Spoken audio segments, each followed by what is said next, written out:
తదుపరి పాడబోయే కృతి రాగం దేవగాంధారం,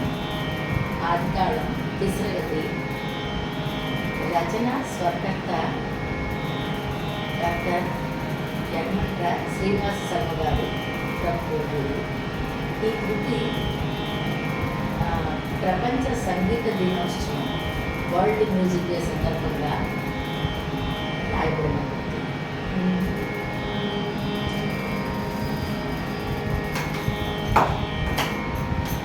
జయతు జయతు సంగీతం, జయతు భారతాస్థలం,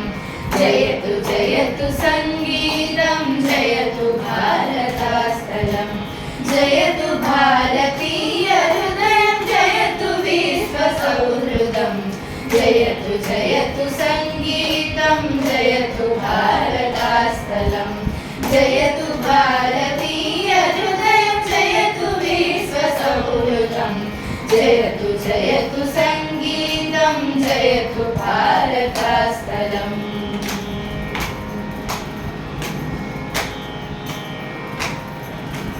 జయతు నాదయోగినాం నాదాత్మా ప్రకాశో,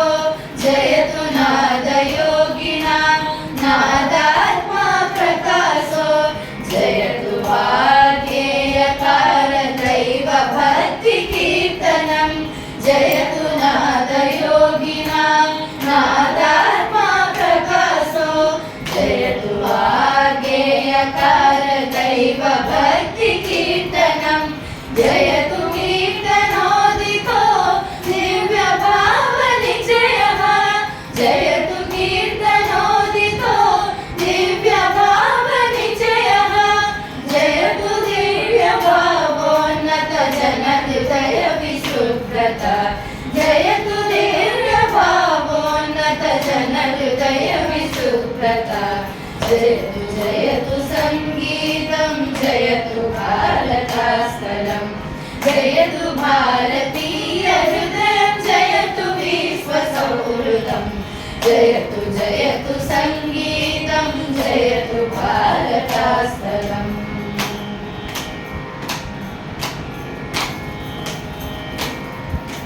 జయతు కావ్య సంగీత మధుక్షీర సంగమః, జయతు కావ్య సంగీత మధుక్షీర సంగమః, జయతు కళా వికసిత సుమ సదృశ హృదయ సౌరభం, జయతు కావ్య సంగీత మధుక్షీర సంగమః, జయతు కళా వికసిత సుమ సదృశ హృదయ సౌరభం, జయతు శ్రీ సశుభవీక్ష గాన మార్గవర్తినాం, జయతు శ్రీ సశుభవీక్ష గాన మార్గవర్తినాం, జయతు శ్రీనివాస పూజ్యనాద దేవ శంకరః, జయతు శ్రీనివాస పూజ్యనాద దేవ శంకరః, జయతు జయతు సంగీతం, జయతు భారతాస్థలం, జయతు భారతీయ హృదయం, జయతు విశ్వ సౌహృదం,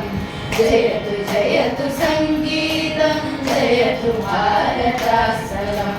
జయతు జయతు సంగీతం, జయతు భారతాస్థలం, జయతు భారతాస్థలం, జయతు భారతాస్థలం.